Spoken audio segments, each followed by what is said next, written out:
If you're in Scotland and want a tool or an implement, you're going to want to ask for a warcloom. And we've got at least 3 warclooms here in the Doom Room. I'm Alex, and I'm doomed. Every time I look forward to this great morning podcast with my guys and Alex's long and this day short rant at the beginning, it makes me want to overconsume. I've been saving that one, you son of a bitch. Yeah, got you. I knew it. Man. I'm Justin, and Alex is doomed. I'm Pete. And we are going to be talking about Doom Patrol Season 3, Episode 8, Subconscious Patrol. Spoiler warning here if you haven't checked out the episode yet. But broad strokes, the Sisterhood of Dada has released the Eternal Flagellation, which, as we find out in this episode... Facebirds, takes everybody and switches them with their subconscious, so they need to deal with their trauma, and until they deal with their trauma, they are not allowed to escape their subconscious. Of course, the Doom Patrol takes their own riff on it and ultimately does face down with each other. By the end of the episode, we get one more additional face down, the thing that's been teased throughout the entire season, which is Rita face-to-face with Laura, who is now called Madame Rouge officially. We talked about that a little bit the last episode. Cage match. But lots going on here. There's puppets, there's doubles, there's so many things happening. Oh my. What'd you guys think about this? Justin, you look like you're bursting at the seams here. I am, because I know this is something that you'll probably want to address in a second. The fact that my guy, me, was right about Rita being Laura. What? Huh? What? The moments in this, we see a couple moments in this episode. I'm sorry. The end of the episode clearly proves that you were wrong, sir. No, but I was right enough that I'm going to call it a W, because Rita traveled through time to keep herself on the track to become the Rita that she does in this episode. So some of the people that we saw her encounter that we assumed were Michelle Gomez were in fact Rita herself. Okay, listen, I know this was a confusing episode because there were people talking to themselves. And oh boy, I just want to say you're in a bad place, Justin, if Pete is about to explain the episode. Yeah, but there was no face bird involved. It was, Madame Satan, a.k.a. Madame Rouge, versus Rita Farr at the end of the battle royale, the thing we've been waiting for all season. It's finally going down. It's going to be bananas. I'm very excited for that. But the thing I'm addressing specifically is in the middle of the episode when she breaks into the Bureau of Normalcy, gets into the time machine, her memory returns and all of that. And that's where she secures the time loop. And she was the one who was keeping the younger version of herself on track at the lodge, forcing her into that same situation. Alex, I'm trying to convince you here. No. You are correct. Yes, all of that was Rita. Rita is still not Laura, though. Rita was that's part of the thing. But she was the character who we thought Laura was. Yes. What? So in That's a way, correct. I was right and wrong at the same time, with a net win as right. This app is already confusing enough. Don't do this to me. My brain can't handle all this. No, but Justin is correct. The thing is that he has been speculating that the character we saw going throughout time, who we thought was Laura, was actually Rita, and Rita and Laura are the same person. What we found out this episode is that was Rita, but Rita is not Laura. They are two separate characters. So what they were doing very specifically from the perspective of the show they were dressing them the same. They were putting them in the time machine the same to trick us and confuse us, specifically to be like, wait, that's Laura. Laura can change shape. Is she pretending to be Rita? When in fact, the secret there was that was Rita the entire time, traveling through time as she wanted to be. She is a mistress of time this whole time. But I think that complicated explanation is just one tiny facet of this wildly complicated storyline that's happening here. There really is a culmination of the entire series. everyone dealing with this is the big Alders. thing that I wanted to talk about, which I'm sure Pete is going to get mad at me about as I've thought about this episode, which, mind you, I really liked a lot. I mean, how could I be mad at a episode that has Puppet Jane and Puppet Underground? All of the stuff that they delved into was really good with Larry and Cliff and Cyborg as well. There's some big revelations at the end of the episode, of course, when we get back to the quote-unquote real world. But here's the thing. As they're confronting their subconscious selves towards the end of the episode. Right. It feels like purposefully, because there is more TV series to go, it holds back a little bit. Like, the purpose of the Eternal Flagellation is to make you confront this ultimate truth about yourself, change your entire life, and completely move past this thing. Well, but not move past it, but at least, come face to face with it and sure, but they it. shouldn't. Here's my issue. I think by the nature of this is the 8th episode of the season, and there is an additional season coming of Doom Patrol. The characters can't be like, and I faced all my trauma and moved on to the end. Like, this is not the last episode of the show. That's not what's going to happen. And honestly, I don't even think that'll happen in the last episode of the show. But here, because of that, we get the Eternal Flagellation waffles is, I guess, my point here. Is that the Eternal Flagellation is not as more effective. Of a temporary flagellation. Exactly. It's just more of like... hold up. Pete, it's more of an Eternal Flagellation. You love that, right? You like that joke. No. You like that. Hey, you like that fart stuff. You can't just automatically change after you spend a little time with yourself. I think LT said it best when he said, I'll try. He realizes what he has to do moving forward. That's the big aha moment. This is what you need to work on. It's yourself being like, hey, this is my hell loop. And until we get you out of this, we can't move forward. So it's not like I'm new, although there is a lot of that. It's kind of like I have the next steps to try to get myself out of this. Well, here's what I would say, because I think some character arcs are successful and others are less successful. For instance, I think the Jane one, her sort of Kay growing up and moving past all of her trauma and not really needing the underground anymore, sort of where we are with her. Yeah. That feels like forward progress. That feels like new things are happening, and Jane is changing here into it's maybe not Kay. Forward progress, because if it's just her and Kay, now you have someone who can't travel throughout the world and kind of drop you off. Well, so let's very quickly to talk the broad overview of Jane's storyline. She finds herself in a children's show. Everybody in the underground is felt puppets, including Jane. Kay is in what we know is Jane's body. She's taken over now.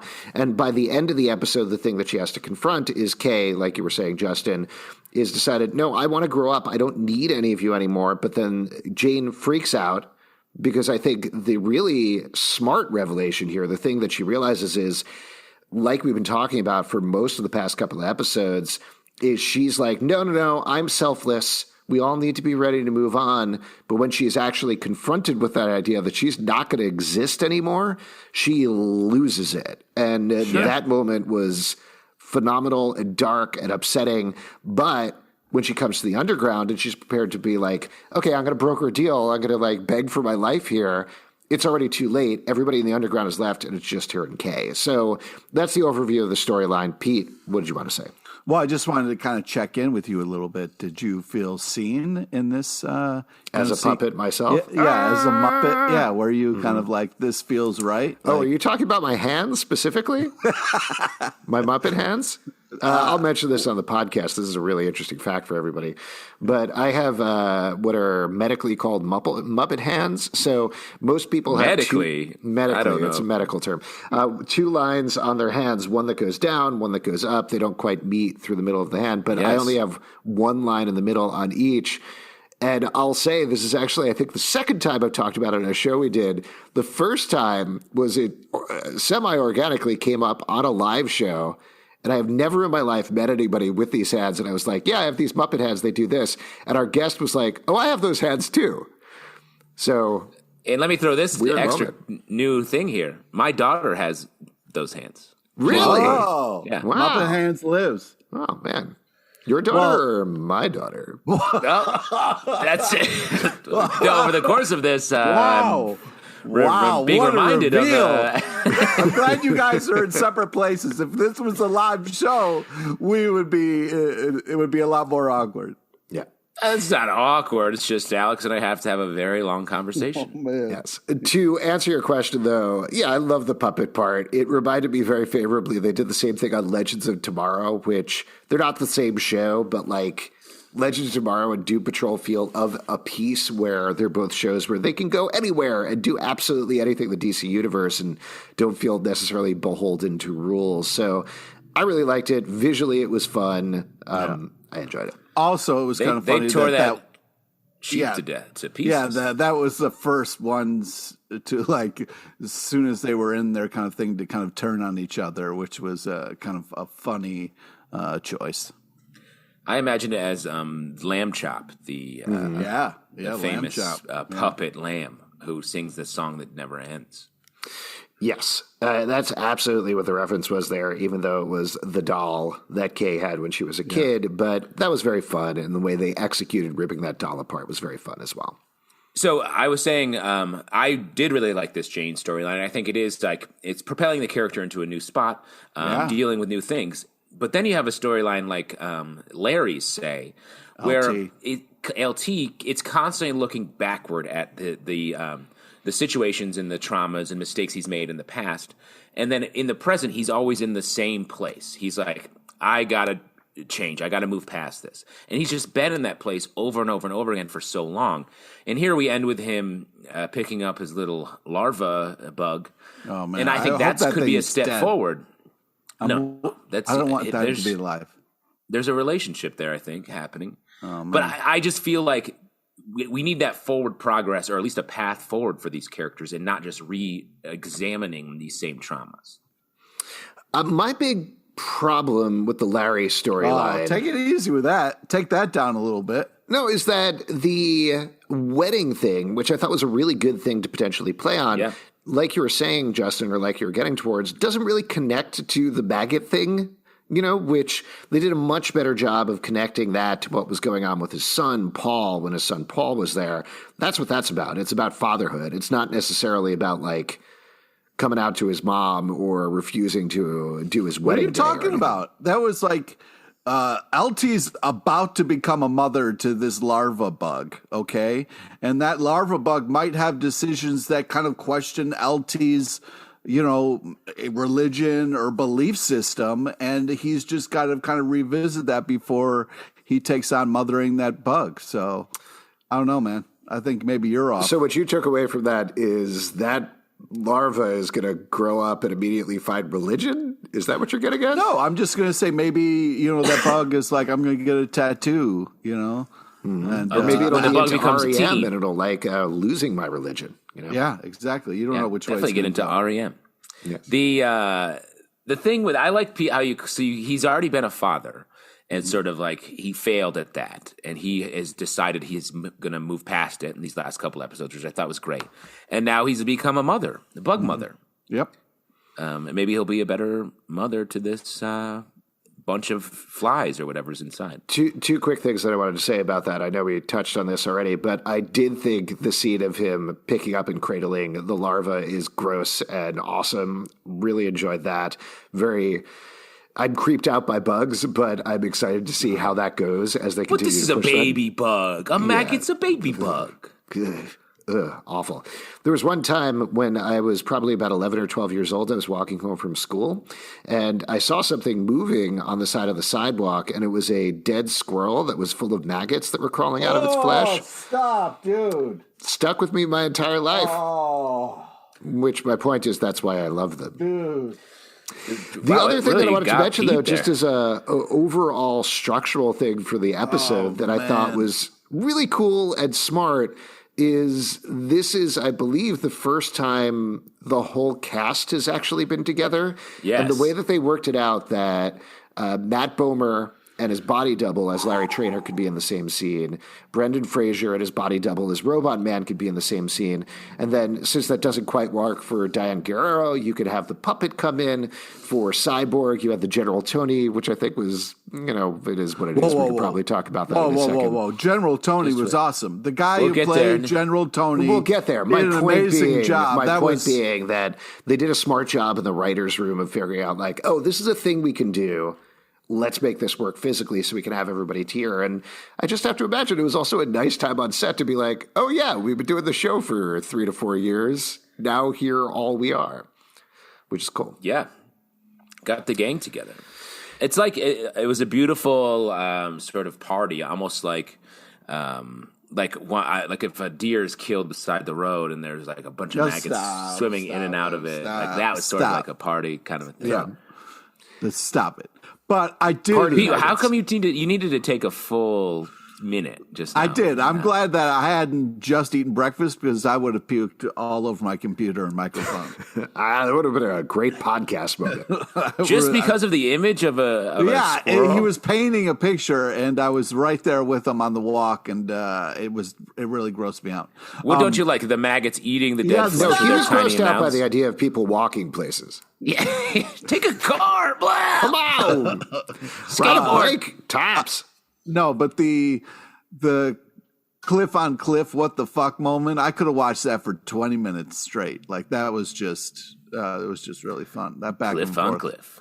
Well, let's talk about the Cliff storyline then, because what happens here is that he is confronted with the time that the big stripper party was thrown for him by Bump, I believe it was Bump, and all of his friends, and he left Clara as a kid in his car, and he didn't care because doing blow, fucking strippers made him feel like a king, and that's all he cared about. And he ultimately has to confront the idea, which I thought was really good to like draw a line under this, that he's doing the same thing now with this Parkinson med, with the online gambling, with everything else. He hasn't changed at all. And then ultimately when he's confronted with that, he realizes, okay, maybe I do need to change. Yeah. Which was huge. Yeah. But that moment in the garage was just heartbreaking to see him kind of like, zoom back to there. And it was just like, oh God. But it's huge. That's huge for Cliff because hopefully he can change and be a better father because, it's heartbreaking. It is this thing though. And as a dad, I feel like I can say this. I'm not a father. There is, sacrifice that you make for your kid, where this thing of like, I got to do so much for my child and I don't get to, me, myself, had any time for, enjoyment or anything like that. So I think that's an interesting idea that he's kind of turning up to 11 there. Now, Pete, did you feel any connection to this storyline, Cliff leaving his daughter in the car in relation to how you left your cat without their treat on Tuesdays at 6 p.m. when you give your cat man alive. Because you're too busy partying. You're too busy partying with your friends on a podcast, and you just leave your cat, your little kitty. Stop. Without every their Tuesday at 7 p.m. you feel like a king. I saved that cat's life. All right, so don't fucking come at me. And that cat gets more treats than it should. All right. Sounds like you haven't learned your lesson yet, Cliff. I wanted to ask if you related to having a big old race car cake. Is that anything that you ever had at your birthday party? Oh, man. I've had a lot of fun-shaped cakes, but race car, not one of them. Let's hear about them. I'd like to hear about these. Is it cake? Is it cake?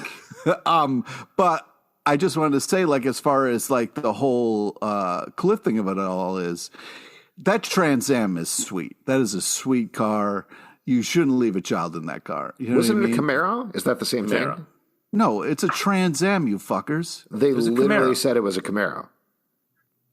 The cake might have been a Camaro. No, the Trans Am had the Phoenix on the hood, didn't it? This has to be like some car that was on the side of a shot that was not the main car because they literally are like, I left her in my Camaro. Yeah, they did say that. Yeah. At my next birthday, I want to have Pete jump out of an Alex-shaped cake. Think we can make that happen? Absolutely. Or me, sort of like those maggots that came out of the squirrel, right, Pete? Oh, yeah. I want to have you swimming in and out of a Pete-shaped cake like maggot. Hey, Justin, that wasn't funny. Why? Why, Pete? Did that too close to home? No, you Did I ruin cake. your birthday plans? You insulted cake. And Pete draws a line at that. I couldn't cut into him. I did like the detail that the cake then became the car when they were flying through that very, what was it, like world. yellow The rainbow, submarine. Right? yeah, the rainbow thing. world. Yeah. That was a lot of fun. The rainbow world was worth it alone. I mean, that's a fun tripped out scene right there. It also made me. Oh, go ahead, Justin. Before we move past Cliff, this whole Parkinson's thing, it feels like such a stress from just as a fan of this show to this is hovering over. He fully believes it. Maybe it is. Maybe he does have Parkinson's, but there's never been like a diagnosis. He just says assumes he has it. He's been taking all these weird internet pills for it. This episode seems to sort of cement it as like what's happening with him, and he's facing his own mortality. I just don't know. It's such a tough story point to sort of swallow and move past, I guess. I completely understand what you're saying. I'm glad they're going for it, though, because I think it would be way worse for them to reverse on the Parkinson's and be 100%. Like, oh, no, he doesn't have it. He's fine. It also points to the fact that, like, at least two of these characters are, per the title, legitimately doomed at this point. Yeah. Like, Cliff is dying of Parkinson's. Jane is going to be completely erased. Larry and, I mean, who knows what's going to happen with Rita? We'll get to that in a second. But Larry, Rita, and Cyborg seem okay at the moment. But it certainly seems like as we move through the show, depending on how many seasons it gets, I can see a place where they all die at the end. You know, like that's it for them. Yeah. I mean, I agree with you. It would be bad to reverse it, but I also want to know reverse the curse. Put a flag in it so we know where we are with it and move forward. Yeah, I can see that. Well, why don't we move on then? And we talked about Cliff. We should talk about Cyborg and General Tony. Yes. Pete, it seems like you liked General Tony. Well, first off, the actor who played General Tony, it's just a fun choice for that role. And the kind of like whole soldier thing and building the fort was adorable. I just liked the choices they were making with General Tony and the whole like people have to find their duty. It was enjoyable. Here's the thing. I liked what it was talking about in this storyline, because what we got was Cyborg as a kid going to a toy store looking for a black superhero toy, and there being nothing there for him other than this General Tony figure. His father, Silas, apologizing for Cyborg's behavior there, and ultimately how that affected and impacted him in terms of becoming Cyborg when he was growing up. And I liked all that stuff, but perhaps similarly to the Larry storyline, it felt to me somewhat non-specific to the human skin storyline, which is the main thing that's going on with him right now.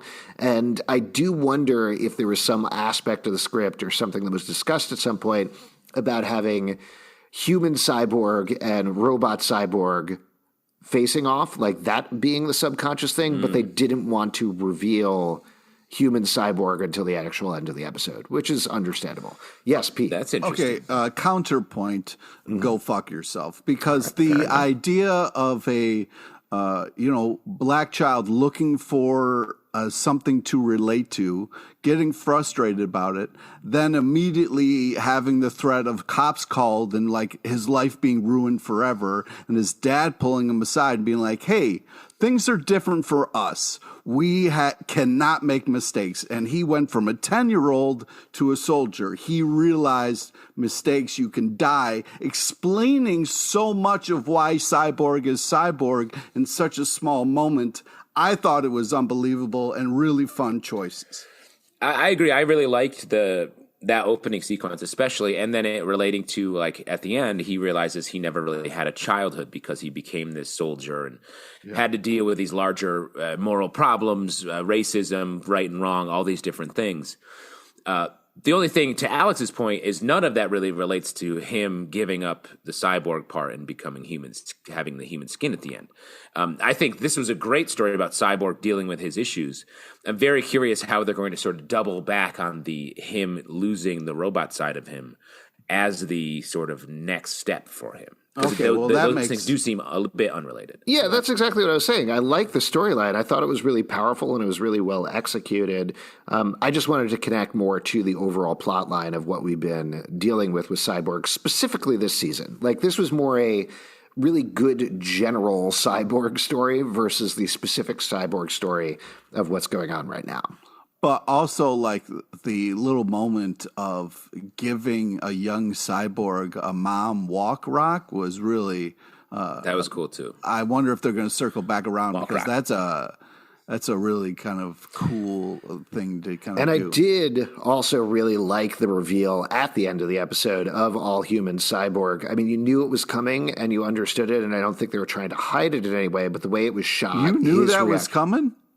Yeah, the way it was shot, they were just showing one half of his body. So I did not want that moment to come. It was heartbreaking to see that. Well, I thought it was really well done, and I also, on an emotional level, actually tying into the storyline we have, the fact that Silas was there for him after he wanted to call Ronnie instead, I thought was really good, and that gave a really nice emotional punch to it as well.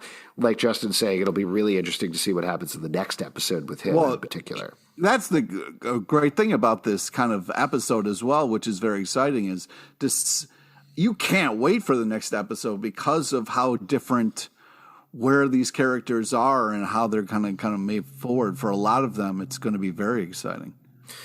Now, we did touch on it before, but we should probably talk about Rita a little bit and what's going on with her, where she swears that she's not, but it's pretty clear to me that despite Madame Rouge, getting the name Madame Rouge, joining up with the Brotherhood of Evil, getting an evil time machine, coming forward, and all of these things that went on, Rita is the one who's the villain here, right? Yeah. Rita's the bad guy. Yeah. So what do you feel about that, Pete, about this Rita path is for Rita? It's not the bad guy. We're rooting for Rita Farr. Come on. Rita is the worst villain in the history of this series and maybe the history of the world. Yeah. Oh, my God. Like it goes Rita the worst, then Niles. Rita's worse than Niles. And then Hitler. Right. That's right. Hold on, let me just check my list. Then I have I have Hitler a couple of times. Yeah. But again, Rita's in the bottom position. Okay. Right, Pete? No. She's obviously a conflicted villain. Obviously, she's using the excuse of art, which I really liked a lot. I thought that was really nicely hysterical done. when Rita was like, it's art, so fucking shove a stick in it. Like, I don't care. Well, but she's using that as an excuse, I think, because what she really is she loves Malcolm and wants revenge for his death, or is trying to just hold on to as many moments with him as she can. So that makes her, that's like a tragic villain. But I like she's not a villain. She's just making people take a little time out of your day and work on your shit. I think that's okay. What happens if your subconscious flipped, Pete? You don't want none of I think that happened years ago, to be honest with you. That's true. I feel like we witnessed it live. The central conflict is pretty well stated when Laura says art is bullshit, and then Rita shoots back, art saved my life. And I think that's the debate that's going on here. And it's a classic debate all throughout all the time, you know? It is. And, the people who make Doom Patrol are artists, but I think they're weighing fairly on either side, whether art is bullshit or art can save your life either way. So I guess we'll see how they fall. What other moments in the episode do you want to call out, if anything? Is that sort of like how the last night the DJ saved my life? Mm-hmm. Mm-hmm. Yes. The thing I would want to call out is Cliff's line, "Fuck this Freaky Friday shit." Yeah. When he picked up Larry and jumped through the wormhole. And then Larry being like, "Hey, it's not Freaky Friday. It's a completely different thing." It was really fun. I really like that. There was another line. It was an easy joke, but that sounds like a bad comic book describing the situation. Oh, yeah. Come on. Yeah, it was good. Come on, Tony. Come on. I mean, the fort reveal, I was blown away by that. It was such love a pillow fort. There's nothing better in the fort. I mean, come on, as a kid. Come on. Yep. I also liked how they ran away screaming at the sign of a bike that was just riding itself singing. Like, that was enough to be like, that was weird. That was hysterical that sent them all running the other way. On the car tip, Pete, earlier on in the episode, when Cliff and Human Cliff are first hanging out and the Dada bird takes Human Cliff, that's an IROC Z they're standing in front of, right? when he's in the dream, he's like, no, I'm going back too far. Too many episodes. At the beginning, Man, sort of Pete, very you're close. going to have to sacrifice your standing as car master of the podcast if this keeps going. You're not the gearhead anymore. I guess it's up to Alex and I. I just don't remember that scene. It's it's before the stripper thing, right? Pete mentally froze. Yes, it's the top of the episode. Yeah, that's what I was talking about. I could have sworn that was a goddamn Trans Am, but maybe I'm putting that on there like something. I don't know. Oh, boy, you're going to have to watch the entire episode again. I'm going to. I also really like the line, what happens in the Eternal Flagellation stays in the Eternal Flagellation. Yeah. Again, very easy joke, but very fun to hear. LT just going like, none of your goddamn business. Hilarious. And I liked how Rita used we could talk about our problems or we could go on a crazy adventure. They're like, all right, adventure. I don't want to talk. I mean, overall, just the movement in this episode was very enjoyable and kind of ended at such a fun, tune in next time moment. I'm even 3 seasons deep. I'm having a great time with this show. Yeah, only 2 episodes left in this 3rd season. Oh, man. It's pretty exciting. Before we wrap up here, let's talk about who is most doomed this episode. Pete, why don't you go first? Who is most doomed? I don't want to say it, but Cliff. Cliff is most doomed. Wow. And I'm worried that he doesn't have enough time to turn it around with Clara because I really hope he turns things around with her and makes things right. Maybe he could raise his cam girl as his daughter. Ginger? No, raise Ginger. Absolutely. Justin, what about you? Who is most doomed? I mean, Jane's at the end of a rope. She's running out of her ability to exist at all, and that's going to be a problem. The definition of doomed. Yeah. I don't know. I think the nun with the chainsaw is going to come back and save the day, man. Chainsaw nun? Or another? No, or a different nun with a chainsaw. Oh, okay. Just a regular nun with a chainsaw. Just a regular nun with a chainsaw. No, not chainsaw nun. They give them all chainsaws, right, when they sign up for nunhood? That's half the reason, because it's sort of a tough life. Yeah. And being handed the chainsaw. When I'm driving around town in my Camaro, I always see the billboard that says, nunnery, sign up, free chainsaw. I got to rewatch that right now. That's driving me nuts. You become the husband of the Lord himself and are gifted a high-power, hilty chainsaw. That's your prize. I agree with both of you guys on who is most doomed, but just to throw out somebody else, Rita's in a bad place here, and I think she doesn't realize it at the end of the episode. You don't think I think even if she wins this fight with Laura, she's not going to get what she wants out of it, and she is going to realize that she put the entire world through this eternal flagellation, potentially for nothing.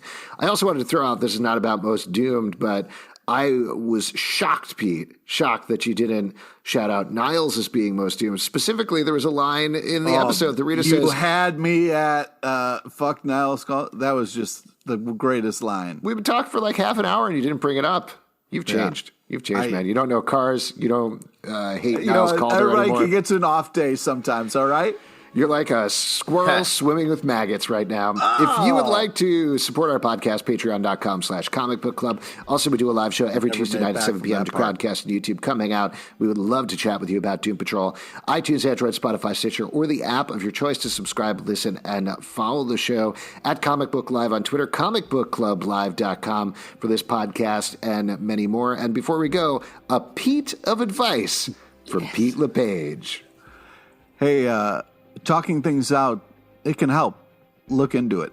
Wow. Look into it. That's real deep. Put it on a poster in an elementary school. That's good advice. Gonna Google that right after we get off. I have to rewatch this episode because of you assholes.